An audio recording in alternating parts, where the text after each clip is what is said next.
Good morning, good afternoon, or maybe it's good evening for you. Hi, my name is Vivian Acquah, and I'm the inclusion strategist, also the host of Let's Humanize the Workplace. And this particular day, so today is the 22nd of May, but I also want to remember what happened 6 years ago. I think that I don't know if many of you know what happened, but I want to briefly touch and talk about George Floyd.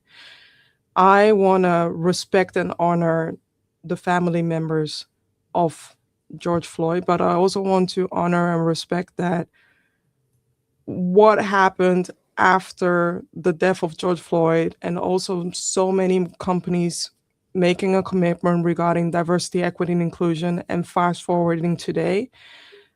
I hope that we can learn and still remember what happened and still see that we still need equitable workplaces. We still need inclusion in workplaces. And I'm really, really, really also excited about having this conversation with my dear friend who has been talking about. I'm going to write a book, and I'm going to write a book. And I've known Masha for quite some time now, and always eager to have this conversation with her. But today I'm more proud, excited to have this conversation with her because we have been talking about this topic and what she does, and she does so many more since knowing her, but also seeing her words put into a book where her thoughts, her quotes, her Mashaism comes into place.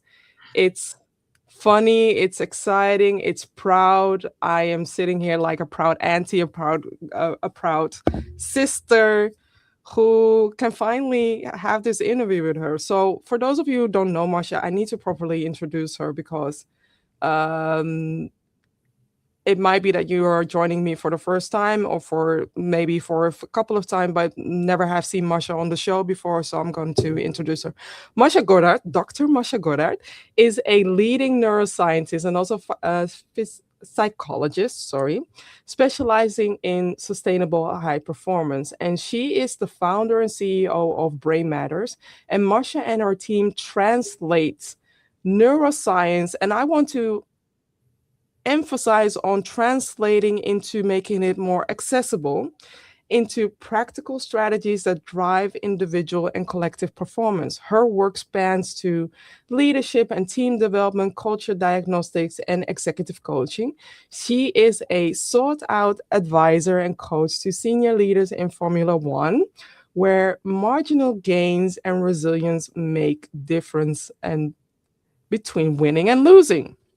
And then on the other hand, we have the book, Driving Performance. We have the book, Yes, we Driving do. Performance. This is a must have book. So, welcome, Marcia, to the show. Thank you for having me, Vivian. It's always nice to be with you. It's always awesome. I already see a comment coming in. Hello, everybody. I don't know who this person is. Maybe you have your LinkedIn blog, but thank you for joining this session. And I would like to know from you, what is your definition of humanizing the workplace? Um, I know you've asked me this before, and I it know, probably but it changes. It yeah, changes. it evolves over time. I think for Mhm. me, humanizing the workplace means creating a work environment that works with the brain instead of against it. And Mm. unfortunately, when you look at the systems we've created for ourselves, the workplaces Yeah. we've created for ourselves over time, they don't align very well with how the brain functions. And that is leading organizations to leave performance on the table. So humanizing the workplace, from my perspective, is about understanding how does the brain actually operate, how does it function, and how can Mhm. we adapt the environment so that we optimize everything so that the people in that environment can thrive. I love that. I love that. And also knowing where you come from. What do you think about open offices and how is it helping or hurting Yeah. performance? So open offices are not necessarily a bad thing. I think it would be Mhm. good if organizations were a little bit more intentional about how they kind of design these offices, because especially in a hybrid world of work, it's more important to be intentional about it, because not everybody is in the office all the time anymore. So what you now see happening, I think the companies that get it right allow people flexibility to do focused work at home, which actually saves you office space. Because in the beginning it was like, okay, we have the open office, but then we also need the cubicle so that people can focus. So you can create an environment where focused work is done at home, and then you use the office time to be together, to collaborate, which means it can be open, but the way it is open, I think is open to a little bit of improvement, because it's often just rows and rows and rows of hot desks now, because it's no longer a personal desk, it's now a hot desk. So I think not necessarily bad to have an open office, but then to create environments that are specifically for collaborating, where creativity is triggered, with how you decorate it as well. Also, still some booths for people who need some focus time. And then, yes, you need hot desks, but it's just not very inspiring to walk into an open office and to see just all those rows of tables. So again, I'm not against it per se. People work in different ways, so everybody needs to have a space where they can do their work. But I think it's about thinking about that. Who do we have in the organization, and what spaces do they actually need? Yeah, and also knowing, different people have different ways of processing information, and some people value the deep focus work where they would love to work solo. Some people value to work under well, I wouldn't say a lot of noise, but some noise in the workplace. And some people just want to listen to music. Myself, I need music, whilst my partner, he hates working with music. So I really appreciate that you are sharing that. But I agree, open offices, the way that companies have implemented them or organizations are using them, it's not always with the intention of embracing neurodiversity so that it can help everybody who's neurotypical or everybody who's neurodivergent as well. Yeah, I think that's the important part, because when people hear neurodiversity, they immediately think, oh, the person who's autistic needs their own space. That's not actually what this is about, right? This is about designing for different types of brains, which is kind of the point that I made when I said what humanizing the workplace means to me. This is an example.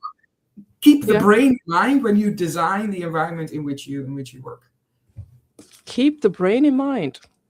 Keep the brain in mind. So, but before we dive into the book, I want to know what song energizes you. And I mentioned it might be during work or not during work. What song energizes you? So I'm a musician's daughter.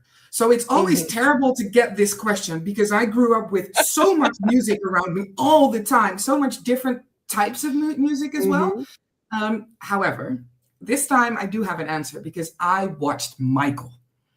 And girl, I went down that rabbit hole. I dove in, and it's MJ all the way for me at the moment. I've always been a fan, always. I've always loved Michael Jackson, but it kind of, as tends to happen, he died a long time ago, and then it kind of fizzles out on your Spotify playlist. But I watched that movie, and I was in the movie theater going like this, and I walked out, and I immediately hit him up on my Spotify list. It's everything Michael Jackson at the moment. Everything with Michael Jackson. What's your favorite? Don't ask me that question. Okay, maybe a top three. Maybe a top three. Well, there's the classics, right? There's Beat It. I love Beat It. I love Thriller. I love Black or White. But I also love Human Nature, which it grew on me, because I used to think it was a bit of a whiny song, but now when I listen to it, it's incredible. And I recently, because like I said, I went down the rabbit hole, and your algorithms, your social media algorithms will cater to your rabbit holes, right?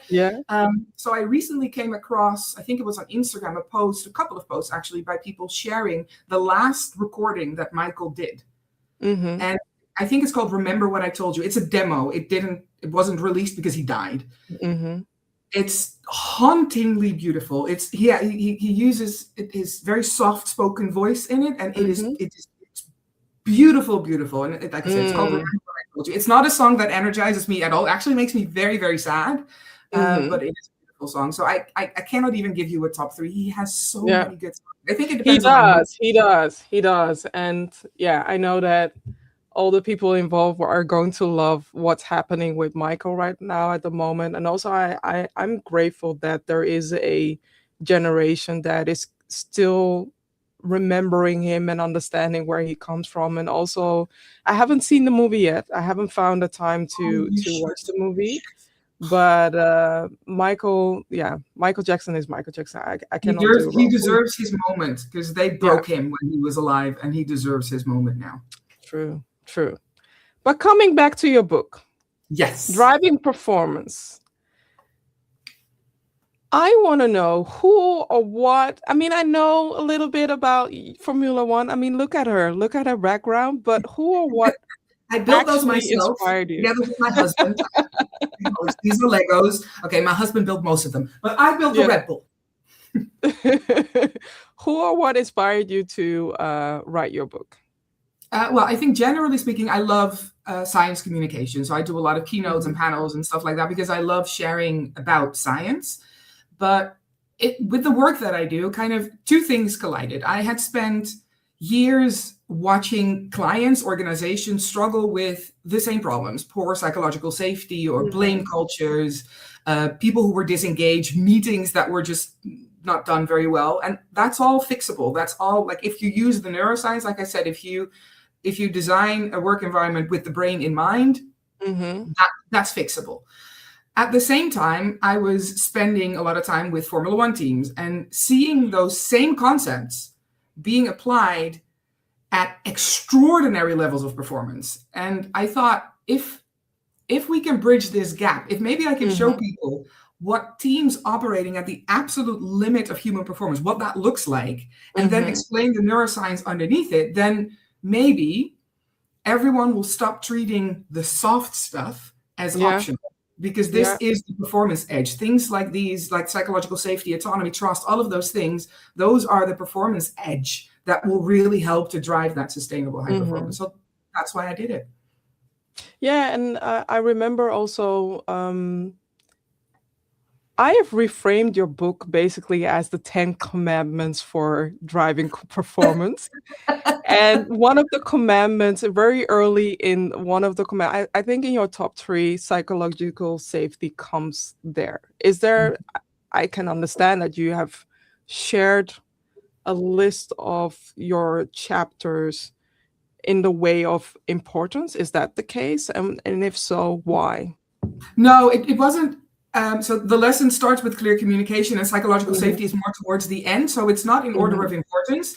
You are correct to say that I think psychological safety is the foundation. So that is the biggest chapter in the book as well. I think the importance of each lesson is more signified by the length of the chapter that I dedicate to. Sorry. But yes, I think there is a hierarchy in the importance of it. With psychological safety being at the top, clear communication being a very close second. But it's actually built, so I created 10 lessons in the book, but it's built around a framework. And the framework consists of individual characteristics. So what does a person need to have in terms of skills and competencies to be a high performer? Then there's the leadership element. So what do leaders really need to have in terms of their leadership skills specifically? What do they need to develop, and what behaviors do they need to show to create a high performance environment? And then you have, what culture do the people in the organization, so the leaders and the individuals, need to build for sustainable high performance to be possible? And that framework, in the beginning, I tried to write the book based on the framework, so starting with culture, but that didn't work. I just got lost in my own chaos. And that's why I transformed it into 10 lessons. But the lessons all map onto that bigger framework.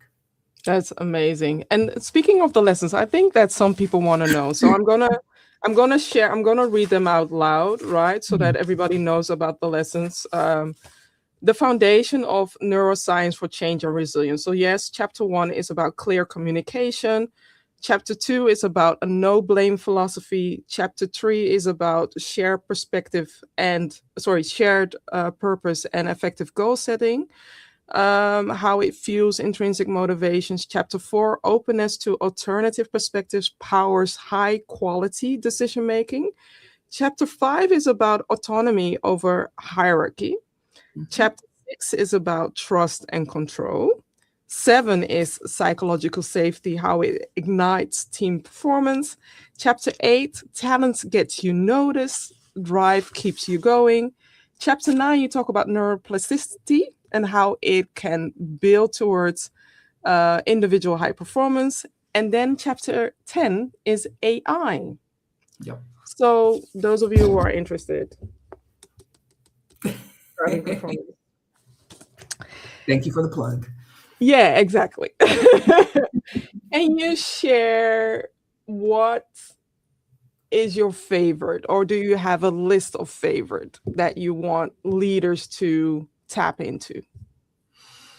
Oh, I think my favorite is psychological safety in terms of lessons. If you're like, okay, I only want to read one chapter of the book, read the whole thing. It's better that way. But Yeah, if you only want to read exactly. one chapter, I would say that psychological safety would be, because all the other factors, clear communication helps with psychological safety. Openness to alternative perspectives helps with psychological safety. Having a shared purpose helps with psychological safety. So psychological safety is, if you look at this whole thing as a house, psychological safety is the foundation on which you build everything else. So from my perspective, that is the single most important characteristic of a high performance environment. In your book, you also bring this topic, so psychological safety, you connect it to accountability and innovation. And I'm going to bring the question out. Can you share the importance of psychological safety in fostering a culture of accountability and innovation? Yeah. And it's a good question, because people tend to think that psychological safety and accountability are sort of Separate. competing forces or in tension with each other. You cannot have both. But they're actually not. So psychological safety is not about being nice. It is about being kind. There is a big difference, because being kind means doing what is actually in the best interest of your people and your team, even when it is uncomfortable. Where being nice is about, I'm going to avoid that conflict because I don't want to feel bad, and I don't want you to feel bad. And people tend to think that that is psychological safety, but it isn't. Psychological safety is very much about constructive conflict and working through the discomfort of friction. And in psychologically safe environments, people are able to admit mistakes, challenge ideas, have honest conversations without having to fear for their status or their job or gossip or whatever. And that environment is what makes accountability possible. You cannot hold people accountable for things that they are afraid to admit. Like if they are afraid, that doesn't work. And you really cannot innovate if people are afraid to take risks. So psychological safety allows for accountability to actually happen, to actually flourish. They don't need to go together. If you just have psychological safety, but there are no accountability measures in place, that's very comfortable, but it's not very innovative. So you do need both, but they definitely coexist together. And what I like about what you do in the book, so full transparency, when I met Marcia, I was with my partner. I've been with my partner for a very long time. I think it's 16 years this year. And out of all the years we have been together, I've been shying away from Formula One because it's his thing. It's not my thing. And in all fairness, I don't want to discredit the sport or the race, but I had no interest. For me, it was looking at, 60 rounds or 40 rounds or how many rounds, and I had no interest.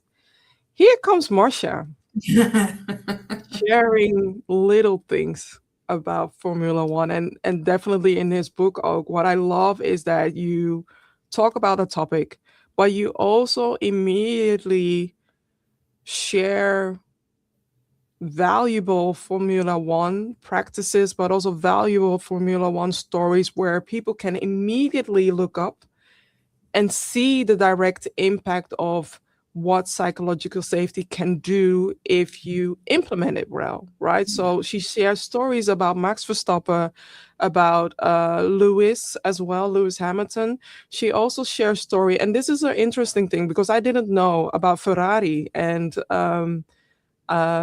was it, I think it was one, no, it wasn't Ferrari, it was another team that wasn't doing well, but given what they did, they went from below top 5 and now they are within the top 5. Do you remember which team it was? Well, maybe McLaren, because I talked quite extensively about how McLaren went from the bottom It of was the grid all the McLaren, way to yeah. being champions. Yeah. It was McLaren, and I asked my partner about this, and he said, yes, she did her assignment very well because it was McLaren. And I was just like, okay, now I know a little bit too much about Formula One, and I erased it, as you can see. But it's really helpful that people can immediately look up and find more information and see the direct impact, where in the organization, it takes time to see the impact. What do you say to those leaders or managers who want to see a direct result whilst Formula One is doing your performance under pressure? Yeah. Well, I think maybe it also helps to set more effective goals than if you don't immediately see results. Because yes, when it comes to the bigger things, when it comes to building a sustainable high performance environment, if you don't have it yet, that's a multi-year program, right? There are clients that we partner with for multiple years to do multiple things to help build that. But that doesn't mean that there isn't progress in between. And that's one of the lessons in the book is about having a shared purpose and effective goal setting. And how I structure that is the shared purpose is the bigger thing. So the shared purpose could be, we want to be the highest performing company or organization in our industry. That's a really big goal, and it takes a while to get there. So if you combine that with effective goals that are, stretch goals, but achievable, then you will have success in between, and you will start to see the progress. And the more visible you make that progress, the more people's dopamine systems will be triggered, because dopamine is what helps. Dopamine. We love dopamine. Well, not too often, because, addiction and all. But that dopamine boost is what helps us to remain motivated. So yes, it is obviously different in a corporate environment. Our corporate clients operate very differently from Formula One teams in one sense, because in Formula One, the results are so visible. On the other hand, Formula One teams have factories where thousands of people just do their day-to-day job, and they work in an office, and they don't work directly on the car, and they need to be motivated as well. So Formula One teams may struggle with some of the same things that these organizations struggle with, and that's why I think this is so universally applicable. But what I like about F1 is that I can give examples that make it very tangible what it looks like when it's done well. Yeah, and the tangibleness is also the fact that you can see it. You can see the impact of a change. You can see the impact of me not being able to understand why Lewis Hamilton lost and Max Verstappen won. You're sharing that story in a way that my brain now understands why and how things went into practice, right? So for those of you who are curious, read the book. That's a nice one. Yeah. With a cliffhanger. Yeah, exactly.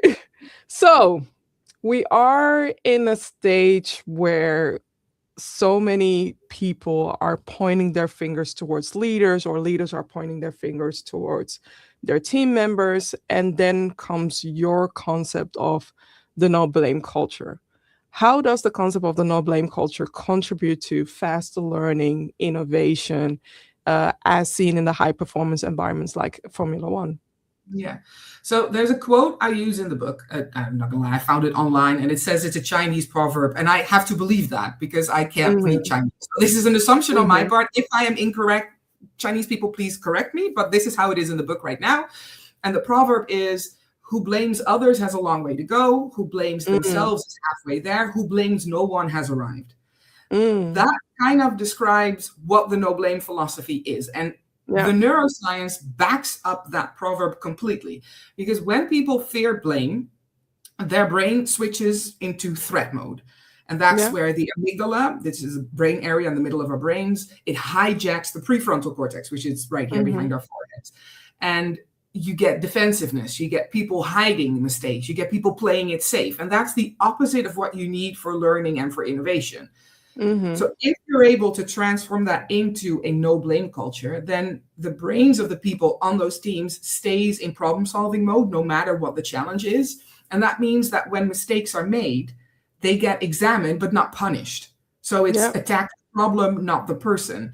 And there's a really, really fascinating mechanism called synaptic depression, and which basically means the brain learns faster by cutting away pathways in the brain that did not work, more than sort of reinforcing successful ones. So yes, we also learn from our successes, of course, but when we make a mistake, that synaptic oppression is an immediate sign for the brain, okay, that's not working, I have to do something else. But that requires you to have an environment where failure is safe to examine for that to happen, because otherwise that proving it won't happen. And there's another interesting fact, and that is that we learn better from other people's mistakes than our own mistakes. That's just human nature. Just think about it. If you make a mistake, obviously you're gonna be like, oh crap, I hope I'm okay. Even if you are in a no blame culture, you'll still have that initial feeling of, oh no.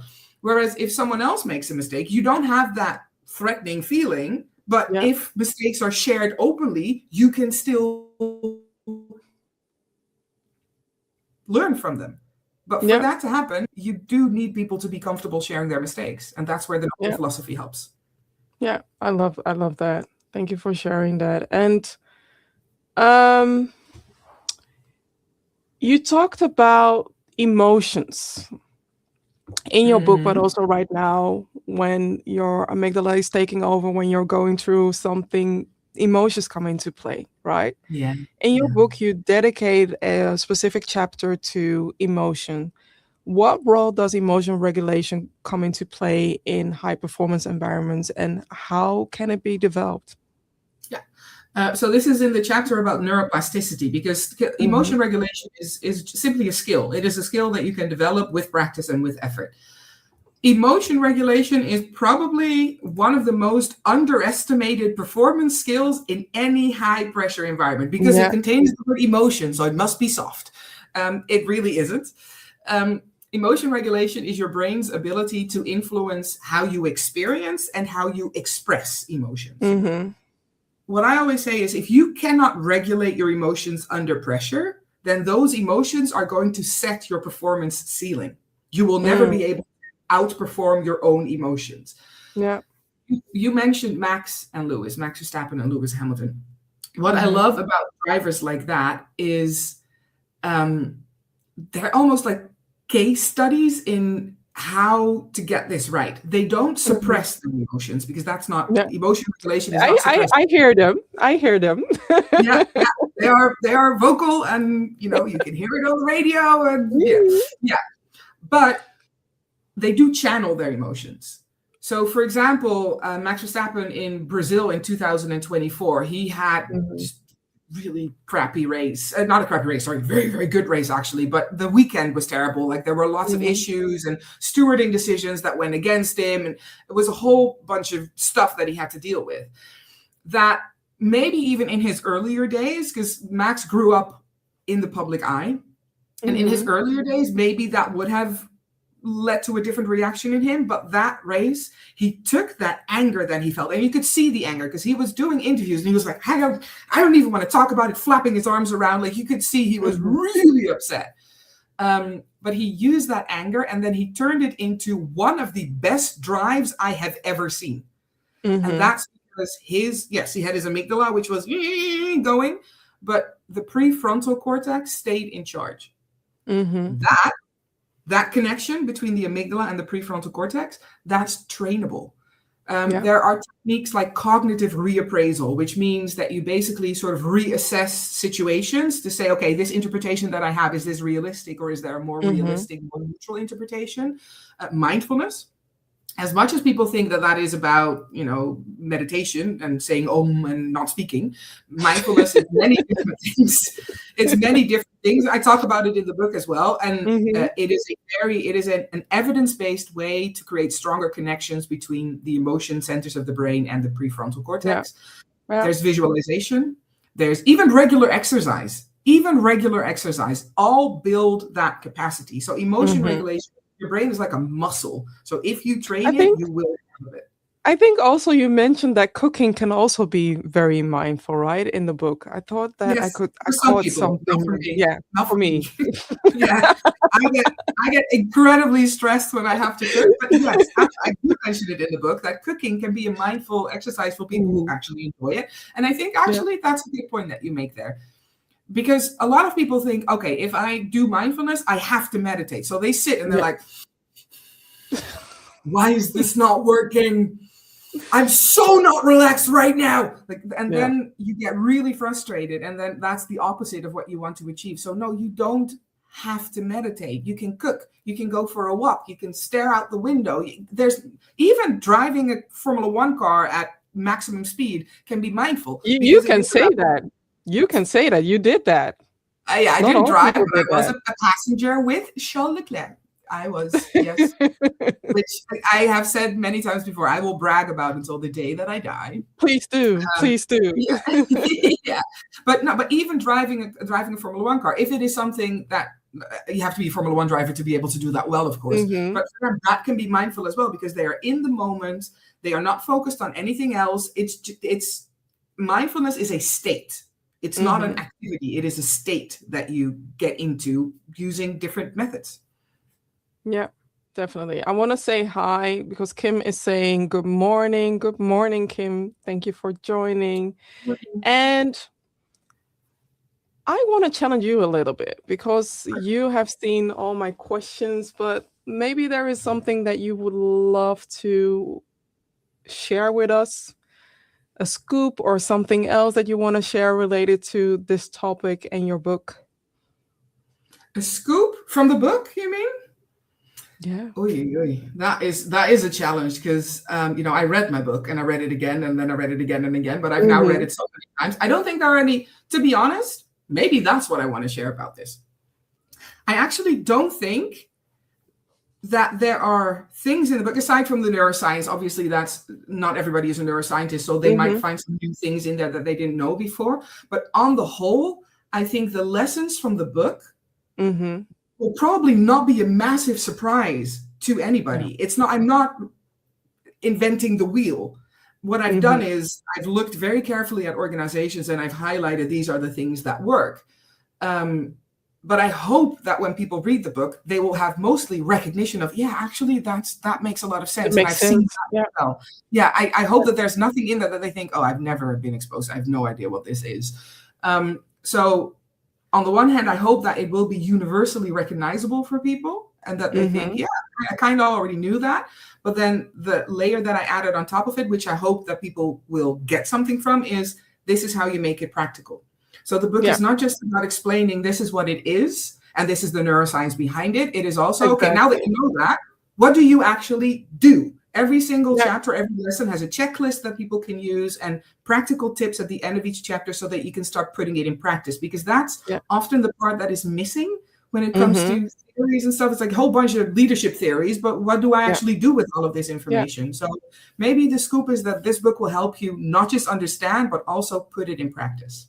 Yeah, I really like the checklist at the end where you summarize things, but also ask open-ended questions or ask it in a way like, how can I put it into practice and what can I do? And again, for those of you who want to learn more or want to make it more tangible or want a private session, reach out to Marcia, reach out to her team as well so that you can do that as well. Because I can understand that doing it yourself, it's not always easy if you are part of the whole system, right? So having an outsider, having a facilitator, or having a team that supports you and your company with the challenges that you're facing is really valuable. And also know that given the expertise that I have, but also what you have, Marcia, is we have been into so many companies in the meantime that we can already collectively compare or see the differences and bring the uniqueness that helped another company, bring it also to your company so that your company doesn't, or you don't have to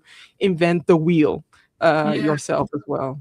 Yeah, exactly. And obviously you're very much part of Team Brain Matters as well, of course. And I know. There's what I love about our team is that there is a big diversity of skill sets. So your expertise is the inclusion strategy, but also the team collaboration.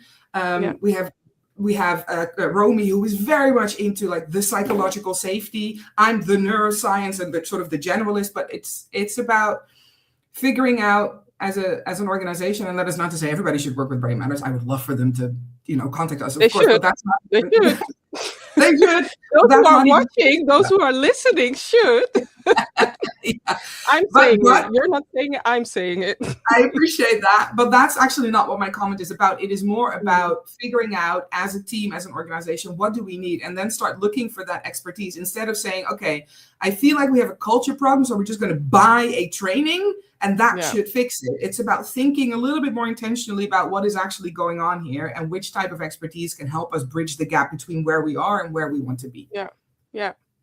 And also what I want to say is that, yes, we can be seen as fixers, aka like Olivia Pope, but see us as standing next to you and changing the team recipe, changing a new dynamic, or changing your ideal inclusion recipe that works for your company or works for your team, so that you can all be involved in creating the new narrative that helps and supports your team in collaboration and in communication and in innovation as well. Yeah, absolutely. So, is there something else that I haven't asked you yet that you would love for me to ask you? I always find that such a difficult question. I don't know. I don't know what people want to know. I mean, I'd love to talk a little bit more about me being in a car with Charles Leclerc, but it's a little bit besides the point, I think. So maybe say something about your launch, because you recently did a huge launch at Red Bull, of all places, in Milton Keynes, with so many people. Unfortunately, I couldn't be there, but I saw the pictures, I've seen the video, and I'm like, again, I'm super duper proud of you launching your baby, your book, in a way, in a space that is connected to the topic. And maybe you can share a little bit more about the launch. Yeah, absolutely. So I felt very, very blessed to be able to do it at Red Bull Racing's. They have a Red Bull Racing's MK7 event space. It's a beautiful event space. They have all of their cars on display, huge screen that we could do things with. So just even people walking into that event space were all like, oh my God. And it was so suitable obviously for this topic. But for me, what was I guess the best part of it was my husband was there. I had friends there that I've known since I was a teenager. I had corporate contacts there. I had a lot of Formula One people there. And then there were the people that I interviewed for the book, because usually when people do book launches, they read from their book. And I thought, that's weird. I'm not going to do that. So I did panel discussions with the people that I interviewed for the book. So I found myself sitting on stage with people who love Formula One will know these names. People like Pat Simmons and Rob Smedley. They joined me on stage, and I interviewed them for the book. And that was a bit surreal. I mean, I'm not usually like, Pat is amazing. And I just had a good working relationship with him. He was wonderful. The fact that you can say Pat. It's just Pat. Like, Pat is my friend, Pat. Yeah. Yeah. And it's also just, we sat there at one point. I looked to the side. It was Pat, and then there was Rob Smedley. These are people that I admired so much growing up. So there was a moment where I was thinking, holy shit, like, I did it. I did this. I'm here now. And I still can, because a lot of people now ask, how did you do that? And I don't really know. I'm not saying it's luck, because it was a lot of hard work. You worked hard. I worked very, very hard. But because it's such a non-traditional pathway into motorsport, I didn't apply for a role. I have my own business, and I just worked my way into the sport. And I'm very proud of that. But that sometimes makes it a bit of because this was never even a goal. I started the evening with a video of my life. So how my dad was born in Trinidad and Tobago, and he listened to Formula One on the radio. And then he came to Europe because he was part of Boney M, the music band, and they toured together. And then he met my mom, and he stayed, and he watched Formula One. So I started watching Formula One, and that kind of grew and grew. And that kind of laid the foundation for the passion that I have for the sport.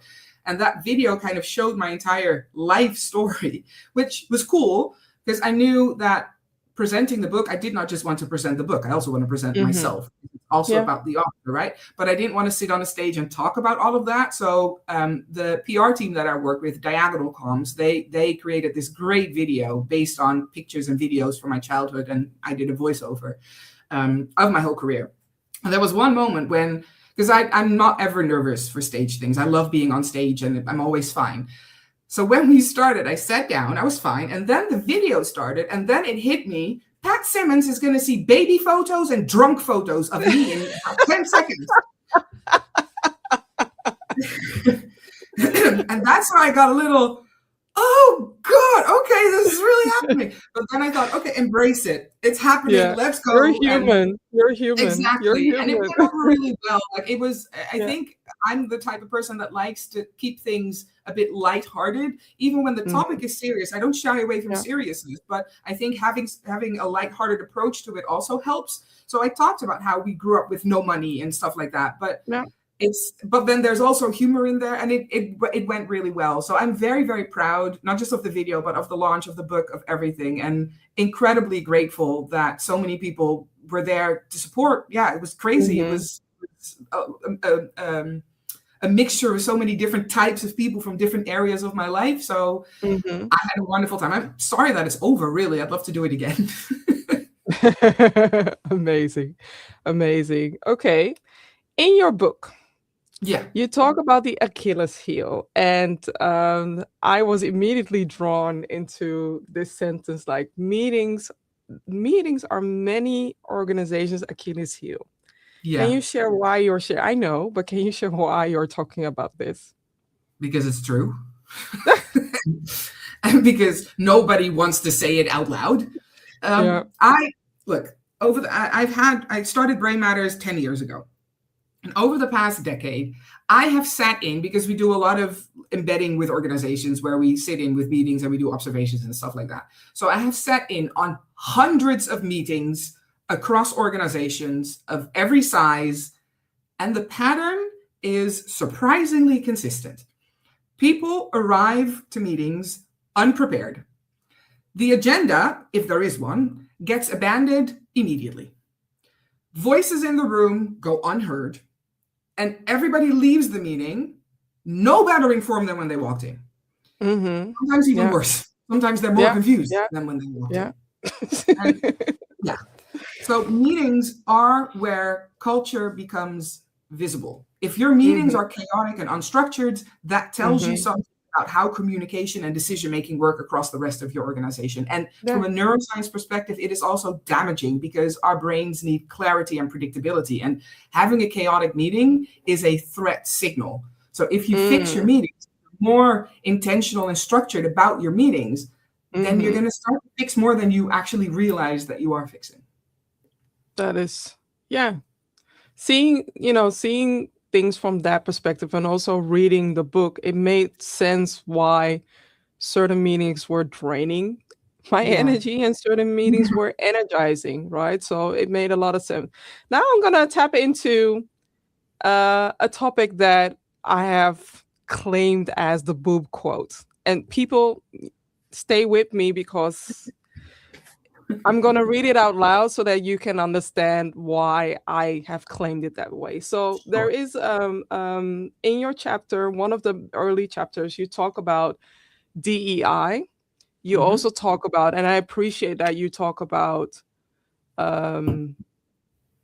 George Floyd as well in the same chapter. And you talk about diversity, equity, and inclusion.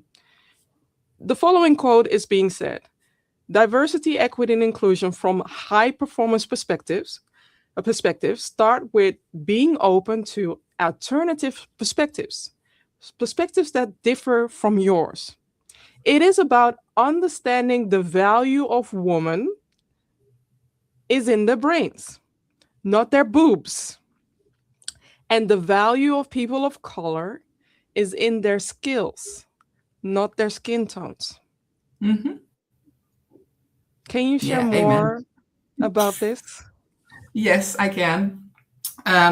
This is how I think the conversation around DEI has been wrong for many years, and it should always, not on all sides. I know that there are other people who get this as well, but when you look at the conversation in society in general, it was about, okay, we need more women. We need more people of color. Like we very much need more. No, we need it. Let's count how many we already have, and let's bring in some more. At the book launch, I asked the audience a question. I said, who here thinks it is important to have more women in the organization? All hands went up. Then I asked, who thinks it's important to have more Black people in the organization? All hands went up. And then I asked, who can tell me why? All hands stayed down. It's because a lot of people don't actually, yes, they understand it's the right thing to do. And I acknowledge that it is the right thing to do. It should be a representation of society, all of that. But there is another argument that I think is actually much stronger. And that is the neuroscience argument. Yeah. Literally, the way I put it in the book is how I feel about it. The value of women is not the fact that someone walks in who has boobs and the men don't. Like it's about someone walks in with a brain that is literally wired differently from the people who are already there, if you don't have a lot of women just yet. So as an example, women, and this is not like all brains are pretty much the same when we're born, but because of our experiences, because of neuroplasticity, our brains develop differently. When you look at how the adult female brain, biologically female brain operates, it's wired differently from a male brain in the sense that, for example, there are stronger connections between the left and the right hemisphere. This is, again, because of the way our systems operate. This is apparently a skill that women need to have. The consequence of that is that women, on average, are better able to integrate rationality, so data, with intuition. Now, if I bring that into a Formula One context, for example, a Formula One strategist needs to look at a lot of data to predict, okay, how are we going to run this race? What are we going to do? But they also need to just have that feeling of, I think we need to do a one-stop strategy where you come in for one pit stop, or I feel like we need to do another pit stop because then we'll have fresher tires and we'll be faster. That's part data and part intuition. Women are actually better at that.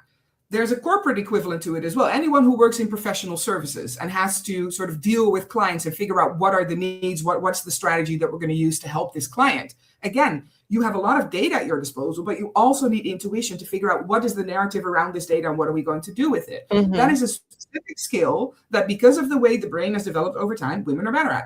When it comes to people of color, this is actually a bit broader than people of color. This is anybody who grows up in a culture that is not dominantly theirs. So that's people who grow up in the West, they grow up between cultures, right? But it's also the case for people who are, I don't know, if you are Eastern European, but then you... So bicultural, it's being cultural, bicultural. yeah. It's not color, it's culture. If you're Eastern European, but you grow up in the West, but your family is still very much Eastern European, you also grow up in between cultures. So we can ditch the skin color. This is more about like just background culture. If you're someone who grew up like that, then your brain develops differently as well, because you have to switch between things all the time to assess, okay, what kind of adaptations do I need to make? We call it code switching sometimes, like what kind of adaptation do I need to make in how I behave, what I do, the decisions that I make to make sure that I align with where I am right now. That leads to higher levels of mental flexibility. Now, if you go to the chapter about neuroplasticity, you'll see that mental flexibility is a high performance characteristic. This is the value of diversity. This is why it matters, not because someone looks different or because someone is a woman, but because that brings very specific skills that are different from the skills that you have in your organization if you don't have that specific population yet. And I think that's the conversation we need to be having, because that also takes the political element out of it. The political element of diversity and inclusion is ridiculous. It's become a complete, total, sorry, shit show, where it's more about the politics of it than it is about the actual value of it. And if we can change that, if we can turn it into a performance conversation, I think everybody will benefit. Yeah, I definitely everybody will benefit, especially when it comes to when you as a leader or as a team member want to value effective collaboration. You want to value effective communication. And in the end, that's what we should be aiming for. And these letters or these words help with that. I'm gonna snip it and quote this whole section, because this needs to be amplified. This needs to be shared, and people need to understand that having different people who come from a different background, whose brain operate in a different way, we are going to need all the talent that we have at the moment because of the aging in Europe, but also in the US and elsewhere. Aging is going to be a huge impact, but also AI is going to be a huge impact as well. There will be, that's my premonition, there will be a big bubble, and then you'll need the people back in the workplace. You need the people to support your business goals or any organization goals that you have or any team goals that you have. You still need people. And I just want to underline, I think it was China that installed a ruling about not not just replacing people because you are investing AI. They created a rule regarding that. I need to look it up, but they created Okay. a rule that you cannot just let go of people because you have AI. You have to set up a business case. So what the US is doing, or what companies in the US are doing, where they Well, Meta are just did. Meta just hired AI. dehumanizing. Meta did it, but also Oracle did it as Yeah. well. Dehumanizing people and letting them go, and giving them like a 24-hour notice or something. That's not how we should go with people. That's not how we should treat people. So thank you for demystifying and sharing more about what I claimed about the boobs quote. I've come to the last question, and we are at 2026, almost halfway through. And Mhm. I'm looking forward to, or I'm looking towards 2030. What is your wish for humanizing the workplace and driving performance in the workplace? I just first have to process that we're very close to 2030. I have some Yeah, I issues with. know. I know. I don't know how I feel about that, but I think that's the millennial thing, right? We are constantly still thinking that 1990 is 10 years ago. Anyway, I Mhm. digress. I will answer your question. Um, my wish is Mhm. that by 2030, we have stopped treating the things that actually drive performance as Mm. optional extras. It's kind of how I started as well. Yeah. Psychological safety, inclusion, emotion regulation, no blame cultures. They are not HR initiatives, which is Mhm. sometimes how they're treated now. They are the conditions under which the human brain performs at its best. And the Mhm. neuroscience is undeniable. So my hope is that by 2030, enough leaders have kind of closed the gap between knowing that, because I think a lot of them do know, and actually acting on it. And by acting on it, Mhm. I mean putting some money towards it, putting some time towards it, and not saying the rest of the organization can do it. The rest of the organization can do it, but the leaders, we already get it. We're fine. No, you Mhm. set the example. You have to do it as well, because the cost of not doing that, and I'm talking about costs in terms of burnout, disengagement, lost innovation, but also cold, hard cash, Mhm. pure financial performance Yes. is far too high to keep Yeah. ignoring this. Yeah. My wish is that by 2030, this will have sunk in and everyone will act upon it. Yeah. And also to add on what you are sharing at the moment right now regarding the cost, right? So you talked about burnout, you talked about the talent part. You have to realize that all those vacancies that are now open, right? For a vacancy of a manager, it will take sometimes 200 two times their manager's salary to be replaced. When a manager leaves the organization, you have a vacancy open. Look at the cost that it might be costing you to find a new one that stays. Because if that manager again also leaves again, that's also another problem that you have to fix, right? And those who are left behind, it does something to those who are left behind. It can activate disengagement. It can mean something regarding the workload. It can activate also stress. So those are the things that you need to look towards too as well, because I understand the financial aspect of it as well, but also understand that aging will be a huge problem in the Netherlands, within Europe. Aging is going to be a challenge. And if you're not able to engage the millennials, the Gen Zs, or those who are our kids' age at the moment right now, who are 12, if you're not able to find a way to engage them and keep them and retain them in a human way, they will talk about it on TikTok. They will talk about it on different platforms. They will do something with employer branding. And given that people are sensitive to what other people are saying, they will share that as well. So I wanted to end that as well. Thank you, Marcia. I did not even realize that almost the hour is up, but I do appreciate you for having this open and honest conversation. And for those of you who don't know Marcia yet, reach out to her, follow her, connect with her. You might be having the luck to work with us both, given that I'm part of the Brain Matters team as well. And it will be such a joy to bring in the lessons. I call them the 10 commandments of high performance, to bring those lessons in and to activate that within your team and within your company as well. You might end up giving me a Jesus complex, though, if you keep calling me. No, I'm not comparing you with Jesus. I see that as the 10 commandments for high performance. That's how I see them. Messiah, then. Messiah complex, also fine. Yeah. Inspirator. That's how I see you. Inspirator. Thank you, Marcia, for having this conversation. And again, for those of you, if you have any questions, please share them in the comment section as well. And until next time, bye, everybody. Bye.